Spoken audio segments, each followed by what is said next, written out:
2016 Stakeholders on selection of National Assembly candidates convened by the President of the Republic.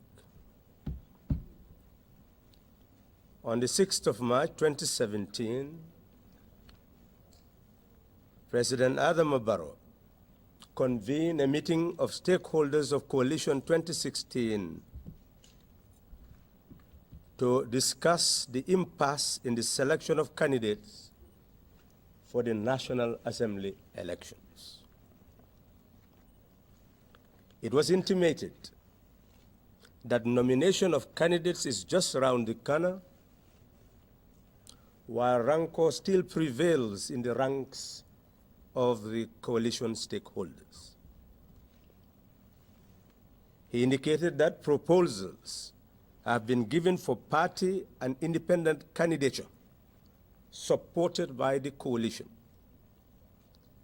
He said, as far as he is concerned, both are tactical alliances. He prevailed on members to deliberate on the merits of the two proposals. The debate centered around two concerns. Some members felt that the independent candidature would lead to the destruction of their parties without increasing chances of winning seats. Others expressed that independent candidature removes the party tag, while they claim that this, if left, could lead to voter apathy. After long deliberation on the issue, on the type of candidature, it was put to a vote. 6 stakeholders endorsed the party candidature supported by the coalition as the way to end the impasse. One maintained the position that an independent candidature supported by the coalition is the most viable way forward. One stakeholder expressed neutrality. The stakeholders are to discuss the modality of selection on party lines today. This is how matters stand as far as candidature is concerned for the coalition for the April 6, 2017 National Assembly elections. It is important to mention that prior to this, there were two positions that eventually led to concern by the Gambian voters, which ultimately led to this process of engaging in dialogue to end the impasse. The floor is now opened for questions and answers. Thank you.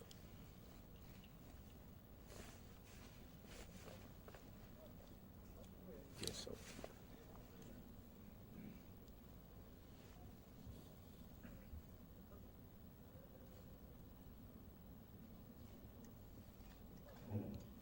Good morning. Are we going to allow them to ask questions This way. concerning It's okay.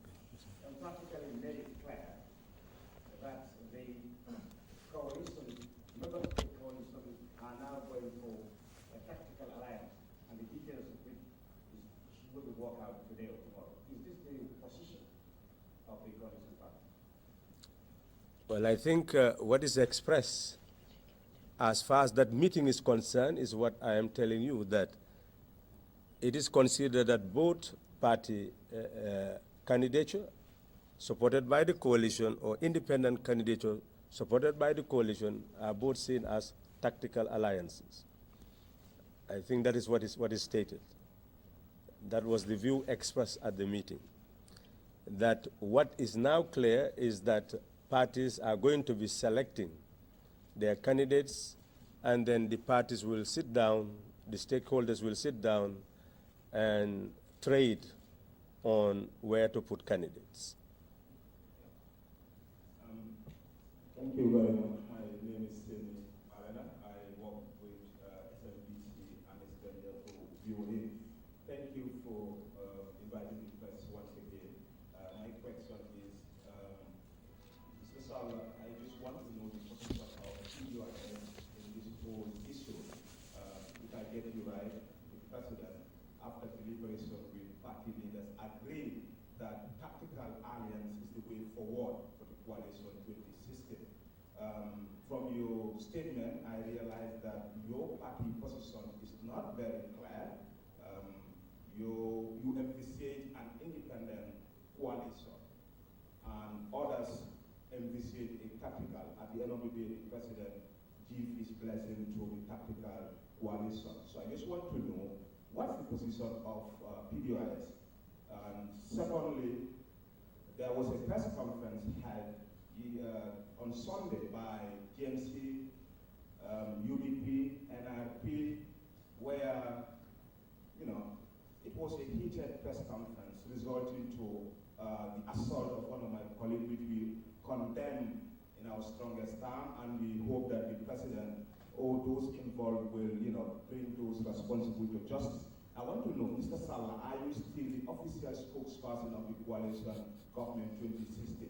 This is an issue raised by many. My party, who is the Minister of Interior, told journalists at that press conference that Mr. Sallah is no more representing the coalition as the official spokesperson. I want to hear from you. Are you still the legitimate spokesperson of the coalition 2016 that was in change? Thank you. Well, politicians are very strange animals. So if you don't understand them, definitely you will have a problem in dealing with them. But being one of them, I'm not always perturbed, but help you to understand realities. Again, I must emphasize that you must use the language that has already been uttered. The dialogue was brought about by the President of the Republic.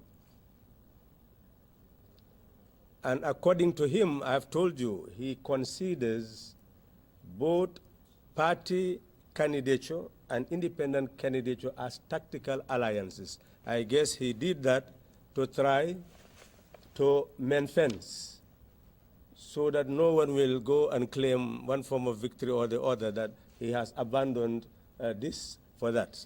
I think that is his objective, that these are tactical alliances both, and that they should discuss the merit.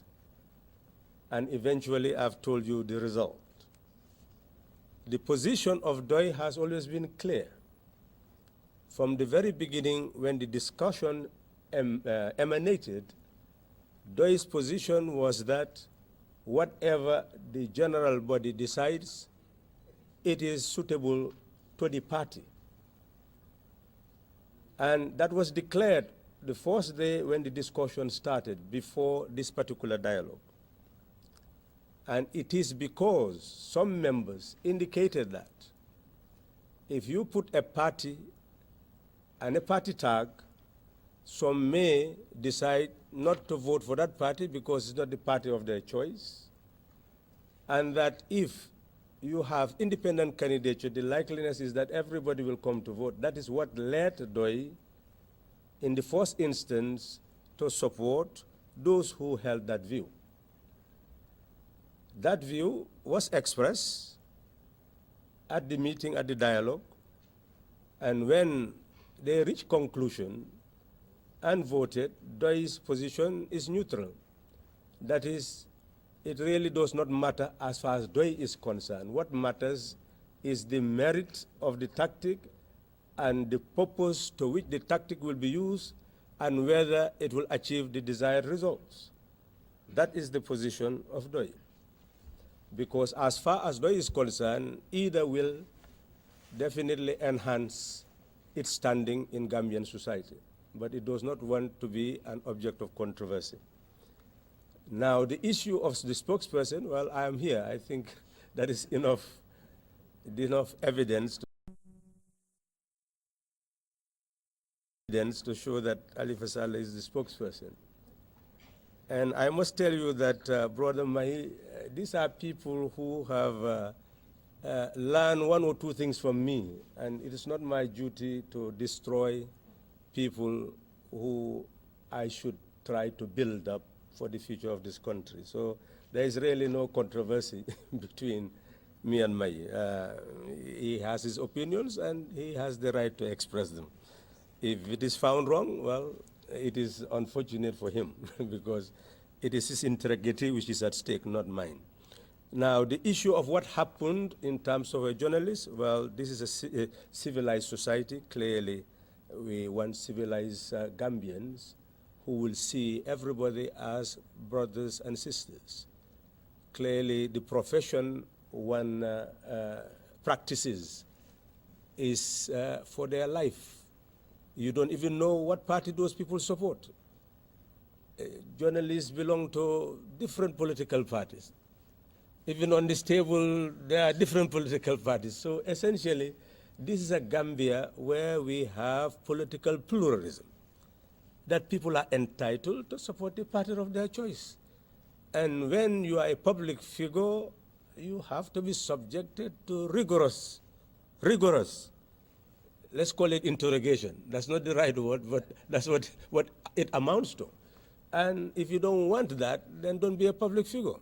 So if you don't want also people to align against you or attack you or even criticize you, well, essentially that's what public service is all about. It's being criticized, it's being scrutinized, it's being subject to restraint, so that you think twice about what you say and do. Because you are not speaking for yourself, you are speaking for the public as a whole. You do not intend to represent yourself, you intend to represent people. So, and people are diverse in their thinking. That's why even the Constitution emphasizes that our public media, private media, should be open to divergent views and dissenting opinion. That is a constitutional requirement, is a constitutional mandate of the media. So essentially, if you want journalists who are not critical, then you don't want journalists. And obviously, I think the action is regretted. I will not talk about the person being whoever is involved, subjected to justice. I think what is expected is to be subjected to some sense of humanization so that at least the person will have this decency to see the person offended and apologize and shake hands and say, we are brothers after all. This was a mistake in judgment.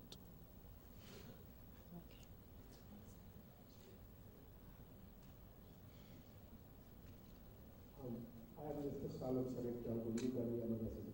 Mr. Sallah, you think how soon will President Barrow and his coalition members will finalize everything, because Gambians are still in a worry concerning about the National Assembly candidate?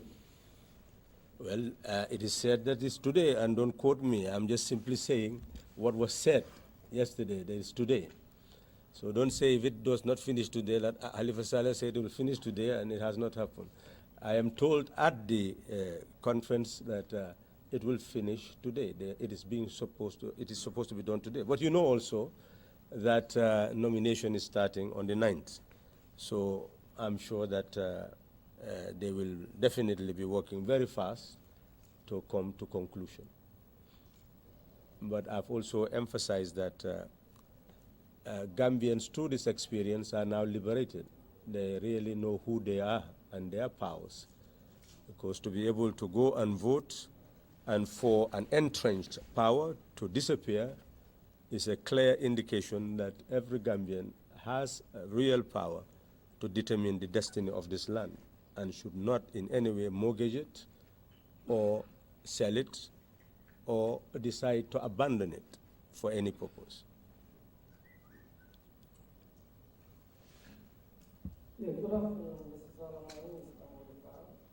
So I have another program at 3. I have to do some writing. So we limit here. It should not pass 10 minutes now. the aspiring independent candidates? Because now you're going for a tactical alliance, and this depends on the parties, how are the parties going to put their candidates? So would this not give chance to more independent parties candidates in the National Assembly? Thank you, sir.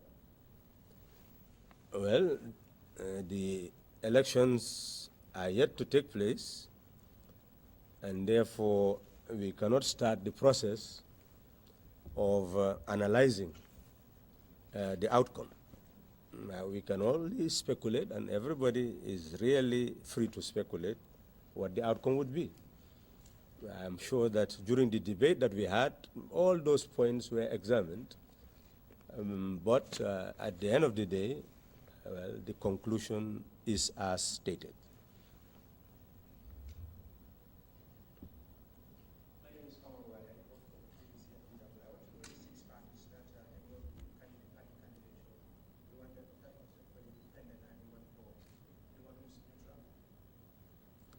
Well, the six stakeholders, I'm sure you already know.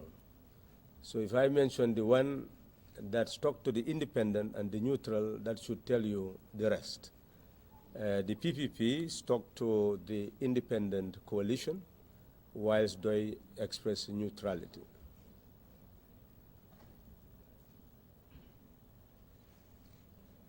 Good afternoon, Mr. Honorable Sallah. My name is Mohamed Diallo, of the Neutrality and Services. Now, as we speak, already there's a lot of political activity across the country. Guys do rumble here. On the ground, you have multiple candidates who seem to represent different political parties, including those of the Republican who are in the National Assembly elections. I know you'll be discussing the modalities, but do you take into consideration the fact that there are maybe 3 or 4 candidates representing different parties within the coalition who will be vying for seats? How would you reach a compromise to that effect?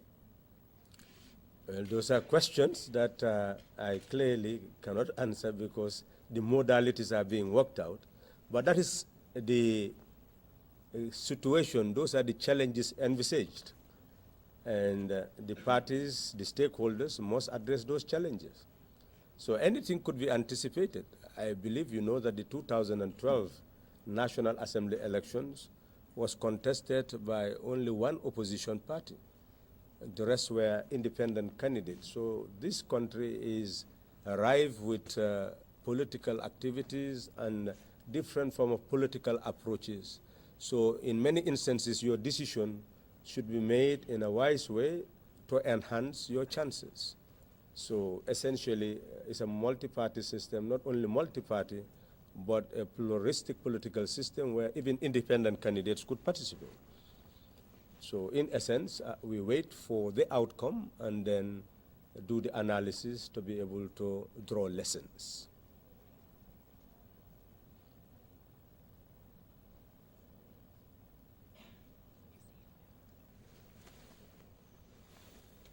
Enrique Weber, I work for a tactical alliance of 40 German newspapers. I don't want to interrupt the discussion about domestic problems and tactics, but our leadership in Europe, we are very, very interested how fast and productive the relationship between the Gambia and the European Union and Britain and Germany developed. Now my question is, when you have the transitional government is established, is there a consensus within the coalition parties about the direction which is a prerequisite for this new relationship with not only with the EU, but with international bodies like the understanding, acceptance of International Convention of Human Rights and so on. And combined with that, what happened to your commitment, or not commitment, to the agreement with the EU, that every effort is taken to keep young Gambians in the Gambia and encourage young Gambians with their knowledge to return to their country. Is there a consensus in into coalition and encourage young Gambians with their knowledge to return to their country. Is there a consensus in the coalition that this is going to be continued with the new parliament and so on? Thank you very much, sir. Well, we are talking about three entities at the same time. We're talking about the coalition of stakeholders, which we call Coalition 2016, which is an instrument to bring stakeholders together to contest elections. And we are talking about the government, which emerged out of the victory of 1st December 2016. And we are talking about a coalition again for National Assembly elections. So when it comes to the coalition, I can speak for it.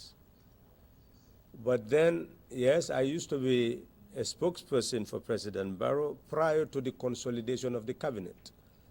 But then the cabinet is now consolidated. And I'm sure that your interview of the Minister of Foreign Affairs should be able to tell you the international relation perspective of the government.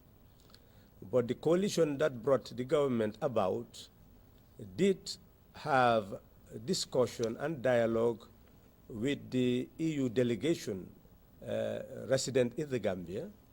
And there is absolutely no doubt that we have looked at the Article 8, Article 9, which deals with the political dialogue and the issues that are inherent in terms of respect for fundamental rights, rule of law, democracy, and good governance, which must underpin the relation between the EU and the country.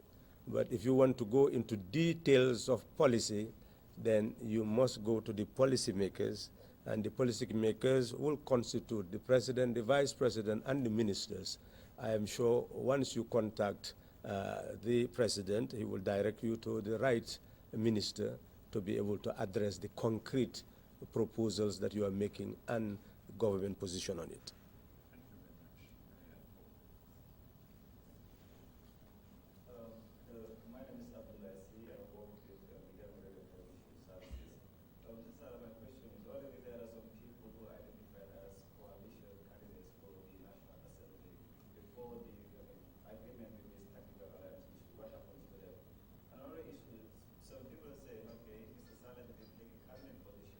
That makes it, evident that, we were supportive of the president that he is.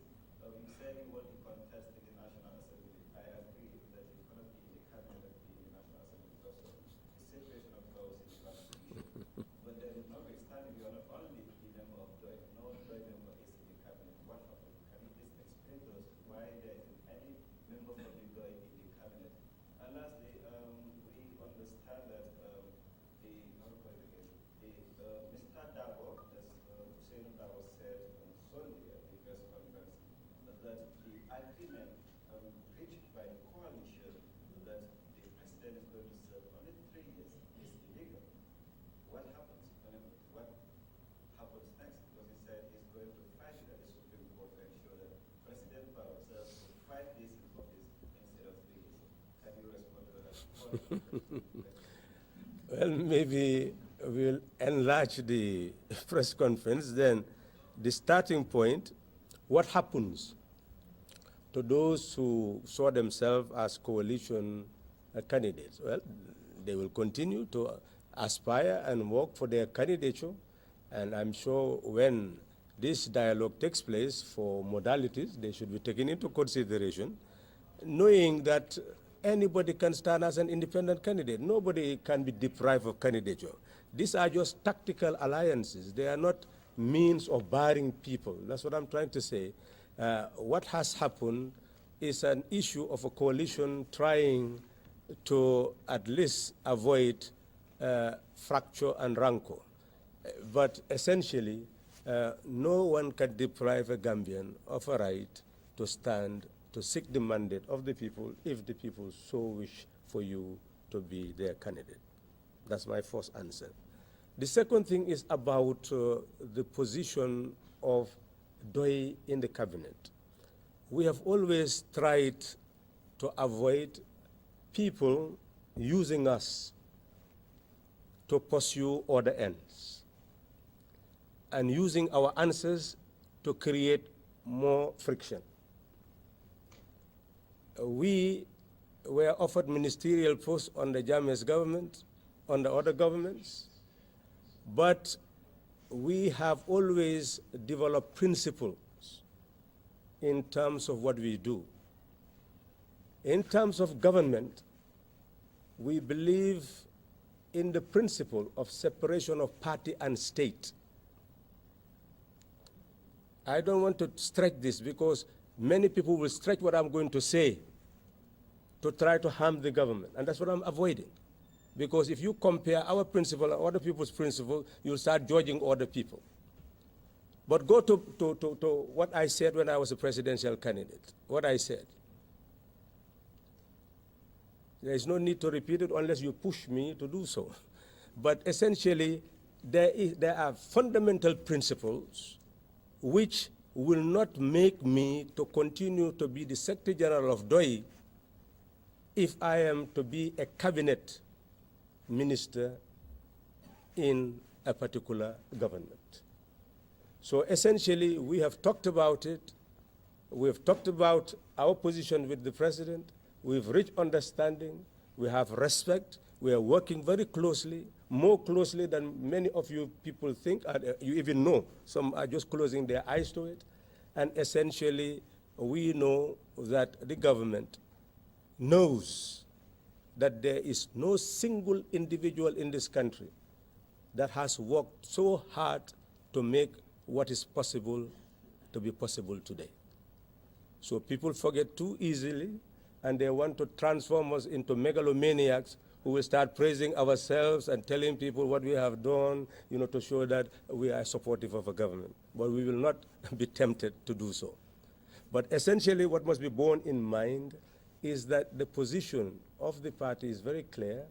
We are situated in the National Assembly to be able to guide the government in the laws that are going to be made, in the policies that will be taken, in the international relations it will contract, so that our quota will be there on a broad basis, not just one organ, but on a broad basis in ensuring democracy, good governance, rule of law, and development for the country.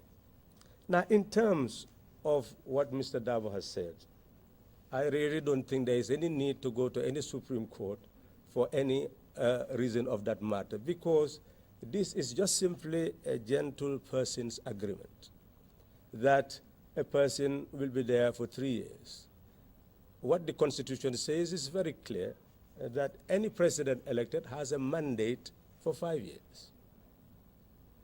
Now, if you want to transform a gentle person's agreement into a contract that is constitutional, then you must engage in constitutional amendments.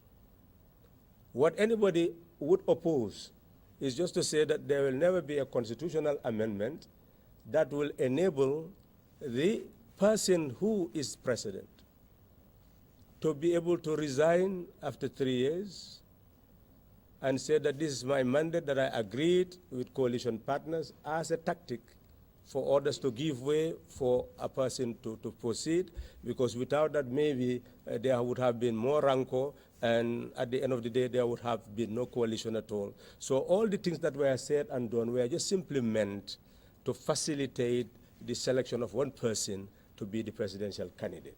Now, what the Constitution says at the present moment is that it's 5 years. But if you go to recommendations made by the then Gambia Opposition for Electoral Reform, is for constitutional provision to be put in the Constitution, where if a president resigns, dies, or whatever, the vice president will stay for 90 days. And after the 90 days, there will be elections of a president. So if you put that in a constitution, then obviously a person who is willing will be able to actually resign, and then there will be election of president. But these are all issues that are not worth debating at the moment. What is important is the person who has been elected president can simply say, I'll be there for 5 years. And obviously that is what is going to stand. He does not need any help from anybody to stay for 5 years. It depends on him, because that's what the Constitution says. Just simply don't resign, or simply don't amend the Constitution, and the 5 years will remain. Thank you.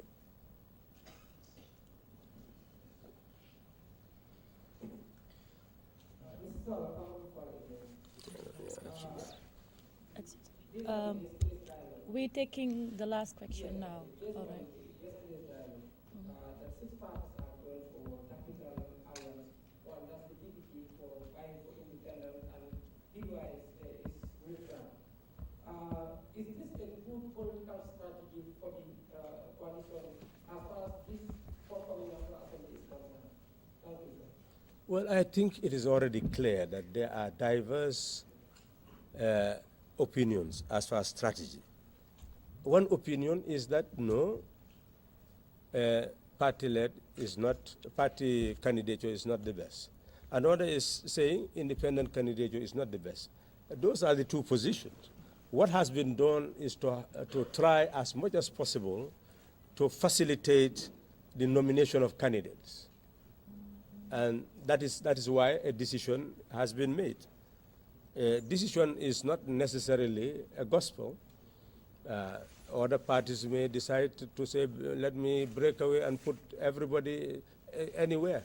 But that is an issue for those who are sitting down to discuss the modalities. Until the modalities are discussed, one would not be able to know what the different positions are, if they are, for example, contradiction, because the objective is for one party from the coalition or one stakeholder to stand in each constituency so that there will be no duplication, which, of course, would be the best for the coalition if it does not want division within its ranks.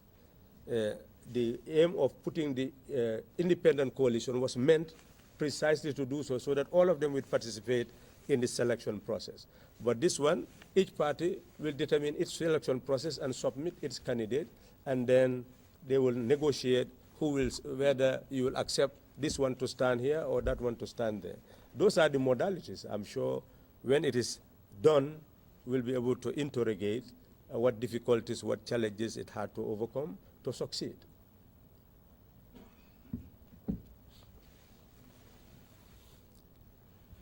Thank you very much, Honorable. Thank you very much, Honorable Halifa Sallah. We now come to the end of this press conference. Thank you for joining us. Thank you.